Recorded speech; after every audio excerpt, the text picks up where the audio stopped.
children, you are very happy that I am going to teach about the respiration in plants and animals, जिसका आप बहुत दिनों से इंतजार कर रहे थे।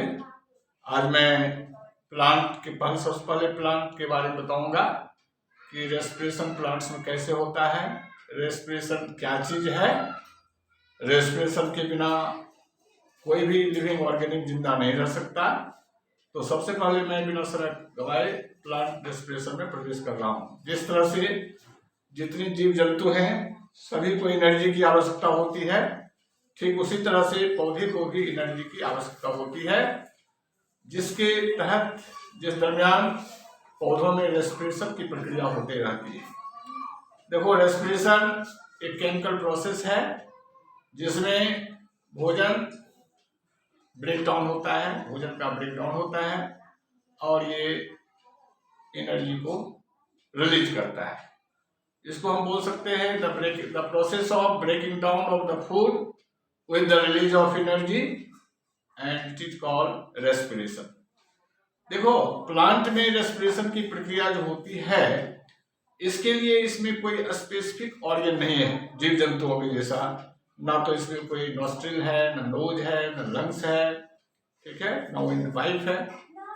इसलिए प्लांट के केस में प्लांट के जितने भाग हैं, रूट, स्टेम, लीफ, सभी के द्वारा रेस्पिरेशन की प्रक्रिया होती है। हम अभी बताने जा रहे हैं सबसे पहले रूट के माध्यम से रेस्पिरेशन कैसे होता है। तो इसके लिए आप ये देखिए, ये है रूट, यहां पर सॉइल पार्टिकल है, सॉइल पार्टिकल में ये हमारा रूट, मेन रूट है, लेटरल रूट्स है। उस लेटरल रूट्स के साथ साथ रूट हेयर्स हैं, रूट हेयर्स। यही रूट हेयर्स हमारी मिट्टी के अंदर एयर है, उसमें ऑक्सीजन है, उस ऑक्सीजन को रूट हेयर के माध्यम से ये ऑक्सीजन प्लांट सेल में प्रवेश करता है। रूट हेयर्स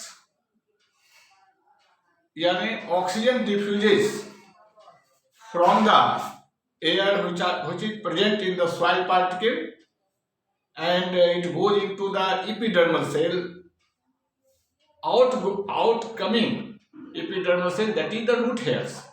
ये रूट हेयर्स क्या है? एपिडर्मल सेल्स का आउटकमिंग है, बाहर का है। ये रूट हेयर चूंकि सॉइल के अंदर पूरा बिखरा हुआ है, ब्रांचेज है, तो रूट हेयर के द्वारा ऑक्सीजन डिफ्यूज करते हुए रूट सेल में जाता है और रूट में सभी सेल में फिर रूट टू रूट डिफ्यूजन के द्वारा सभी सेल में ऑक्सीजन चला जाता है।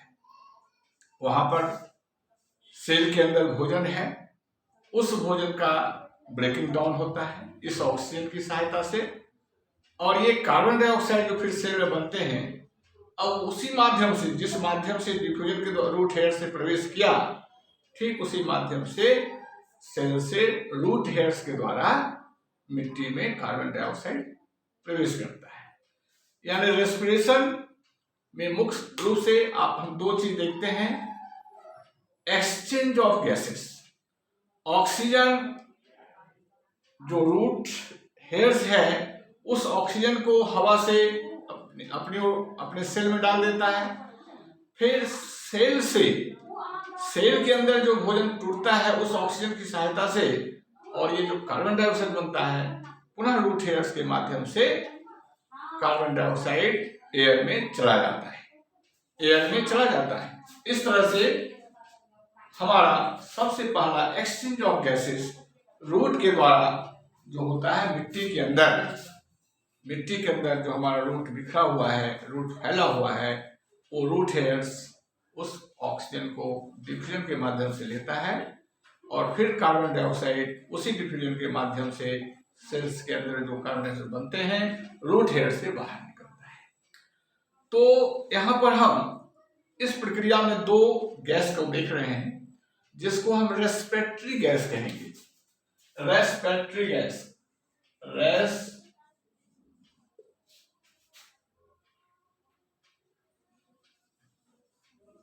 Respiratory gas, number 1 O2 and number 2 CO2।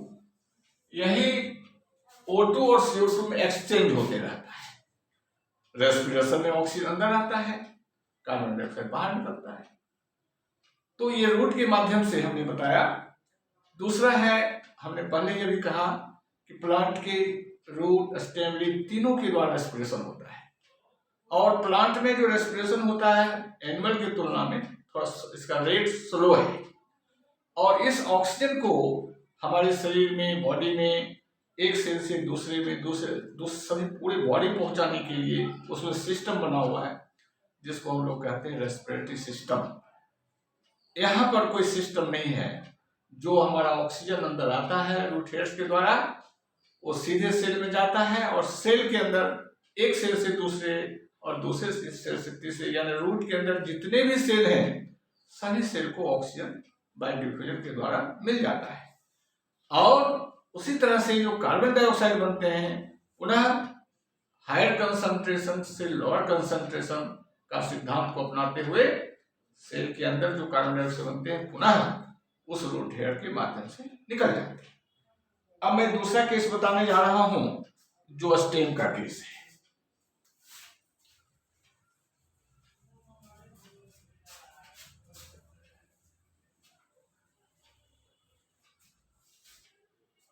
देखिए स्टेम में क्या होता है, हमारा छोटा पौधा जैसे आम का है, अमरूद का है, जितने भी बड़े आप ट्री देख रहे हो, जब अर्ली छोटे होते हैं तो उसके स्टेम हरे होते हैं।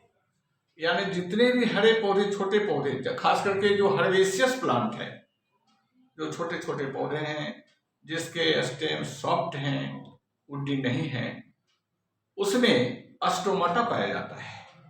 और स्टोमाटा की सहायता से एक्सचेंज ऑफ गैसेस होता है। यानी हवा में जो ऑक्सीजन है इस स्टोमाटा के माध्यम से हर्बेशियस प्लांट का स्टेम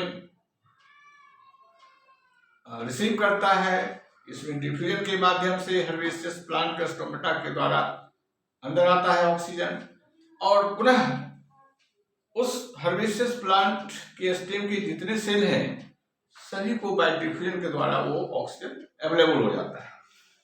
फिर आप जानते हैं रेस्पिरेशन में फूड का ब्रेकडाउन होता है, तो यहाँ जो कार्बन डाइऑक्साइड फिर सेल में बनते हैं ये पुनः इसी स्टोमाटा के माध्यम से हवा में बाहर निकल जाते हैं। यानी exchange of gases in the herbaceous plant through the stomata. Herbaceous plant आप समझ रहे होंगे, हर्ब, श्रब, ट्री, क्लाइंबर, तो जो छोटे छोटे पौधे हैं जिसके स्टेम में स्टोमाटा पाया जाता है और इसमें ऑक्सीजन और carbon dioxide exchange of gases जो होते हैं वो स्टोमाटा द्वारा होता है। लेकिन जो वुडी स्टेम है, बड़े बड़े अमरूद का पेड़ है, आम का पेड़ है, पीपल का पेड़ है, शीशम का पेड़ है, इसके बार्क, छाल होते हैं, बार्क होते हैं, इसमें लूज सेल्स जिसको लेंटी सेल्स कहते हैं, लेंटी सेल, ये लेंटी सेल एरिया है जहां पर बार्क में लूज सेल पाए जाते हैं और इसी लूज सेल, इसी लेंटी सेल की सहायता से ऑक्सीजन और कार्बन डाइऑक्साइड का एक्सचेंज होता है। इसी लेंटी सेल की सहायता से ऑक्सीजन पेड़ पौधा लेता है और ये ऑक्सीजन फिर स्टेम के सभी सेल में प्रवेश कर जाते हैं और पुनः कार्बन डाइऑक्साइड रेस्पिरेशन के दरमियान जो बनता है इसी लेंटी सेल के माध्यम से फिर हवा में प्रवेश कर जाता है। तो ये लेंटी सेल आपके वुडी प्लांट में होंगे, इसमें स्टोमाटा नहीं पाया जाता। वुडी प्लांट के स्टेज में स्टोमाटा नहीं पाया जाता। There is no available of the stomata in the woody stem. देखिए थर्ड हम लोग अभी पढ़ने जा रहे हैं, जो मेन हमारा एक्सचेंज ऑफ गैसेस में भाग ले रहा है वह है लीफ। हम जानते हैं कि लीफ में छोटे छोटे छिद्र होते हैं। There are large number of minute pores which are present on the surface of the leaves and these are called stomata. इस छोटे छोटे छिद्र को हम स्टोमाटा कहते हैं। लीफ, इसमें जो रेस्पिरेशन होता है, एक्सचेंज ऑफ गैसेस होता है थ्रू स्टोमाटा। देखिए इसका सिंगुलर फॉर्म होता है स्टोमा। आप एक स्टोमाटा का स्ट्रक्चर देख लीजिए।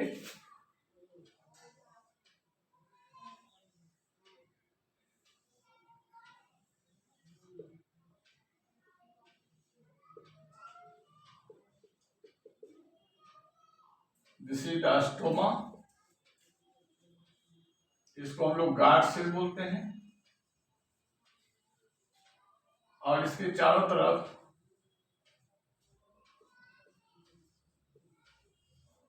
एपिडर्मल सेल पाए जाते हैं। ठीक है, तो इस स्टोमाटा के माध्यम से ऑक्सीजन हमारे लीफ के अंदर लीफ प्रवेश करता है और ये ऑक्सीजन लीफ की सारी सेल में पहुंच जाता है। फिर सेल के अंदर जो हमारा भोजन है वो स्टार्च के रूप में है। यह ऑक्सीजन सारे भोजन को तोड़ता है। As a result carbon dioxide बनता है।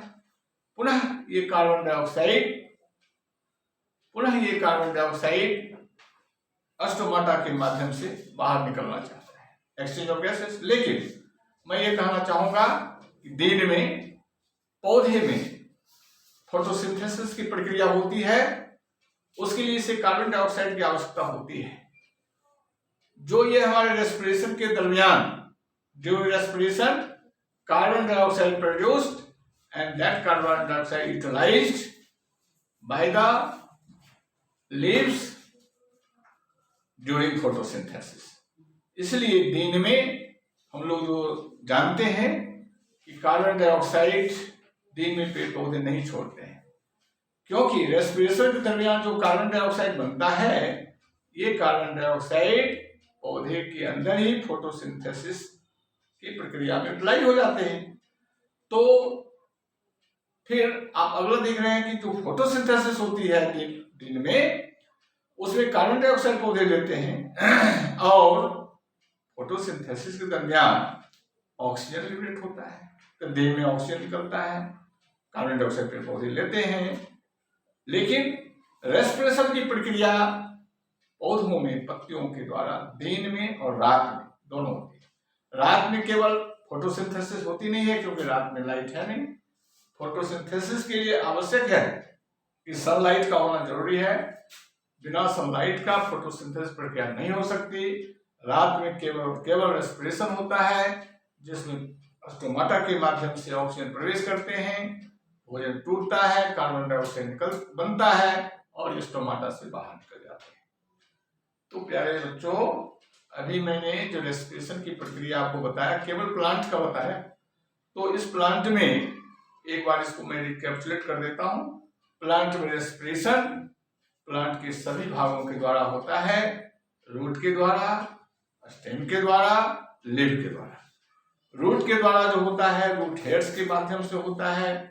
स्टेम में दो तरह का स्टेम है, हर्बेशियस प्लांट का स्टेम है, उसमें स्टोमाटा पाया जाता है। स्टोमाटा की सहायता से एक्सचेंज ऑफ गैसेस होते हैं, यानी ऑक्सीजन अंदर आता है, सभी सेल को मिल जाता है, कार्बन डाइऑक्साइड उसके दरमियान जो बनते हैं वो फिर उसी स्टोमाटा से बाहर निकलता है। जो वुडी प्लांट है, हार्ट होते हैं, उसमें बार्क होते हैं, उसमें लूज एरिया होता है लेंटिसेल का, उस लेंटिसेल के माध्यम से ऑक्सीजन अंदर आता है, फिर स्टेम के सारे सेल में प्रवेश करता है, फिर उसमें भोजन का ऑक्सीडेशन होता है और वो कार्बन डाइऑक्साइड पुनः लेंटिसेल के माध्यम से बाहर निकल जाता है। लीफ में बताया, लीफ के सतहों पर लार्ज नंबर ऑफ टिनी पोर्स होते हैं जिसको स्टोमाटा कहते हैं, यानी पत्तियों में एक्सचेंज ऑफ गैसेस स्टोमाटा के द्वारा होता है। ऑक्सीजन पेड़ पौधे पत्तियों के माध्यम से लेते हैं, ऑक्सीजन स्टोमाटा से अंदर जाता है, सारे सेल को पत्तियों को ऑक्सीजन मिलता है और पुनः कार्बन डाइऑक्साइड बन करके बाहर निकलता है स्टोमाटा से। इस तरह से माय डियर चिल्ड्रन मैंने एक छोटा सा ये बनाया जिसमें कि ओनली रेस्पिरेशन इन प्लांट्स पढ़ा है। आगे मैं अब दूसरा पढ़ाऊंगा।